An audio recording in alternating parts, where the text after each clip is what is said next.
Në meshën e shenjtë në përkujtim të vdekurve në varrezat katolike të Rmajit, vëmëllitari i Shkodrës Dom Artur Jaku tha se ky vit është i veçantë sepse përkon me lumturimin e 38 martirëve nga Vatikani. Ky vit besoj se është prep edhe më i rëndësishëm se vitet tjera. Shëtnimi në Anë Terezës, por mi gjitha lumnimi i martirëve tonë, në 45-ën besimtarët në një nadje heret kanë në një breshnit e armëve do t'jepshin jetën disa prej meshtarëve. Mjafton me përmend Dom Nerizadejen. Jashtë mbyll goja e fryma pikrisht këtu, këtë vend, pak metra ku ne jena. Martirët u pushkatuan e u torturuan nga sistemi imunist vetëm për besimin dhe advetarizmin e tyre. Nuk kanë vrarë asë janë kanë hajduda, asë janë kanë poshtër, por se më kanë besimtarë dhe kanë dasht unidhen e Krishtit, e kanë dasht kishën, e kanë dasht vendin, kanë dasht miren.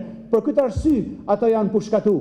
In odium fide, për rretën e fesë që kanë pas. Por sot ata po njallen. Kisha po një ofron si model, po një ofron si shembull për të ndjek, jo më vetëm për Shkodrën, jo më vetëm për Shqipërinë, por për krejt botën. Dom Artur Jaku ka dhe një mesazh të fortë për besimtarët e shkodranët. Shkodrës e shkodranëve ata që e banojnë këtë vend, nuk na shkon me kenë besimtar mediokër. Nuk na shkon sot me kenë besimtarë të cilët hajtë se mirë në gjumë një mesh, pave meshën atë shpashkojë vazhdojnë jetën tonë normale. Nuk na e ka hije, nuk na shkon sot as padrejtësia, nuk na shkon sot as korrupsioni, nuk na shkon sot as droga, hakmarrja, inadet, nuk na shkon sot. E kjo vlen për gjithë.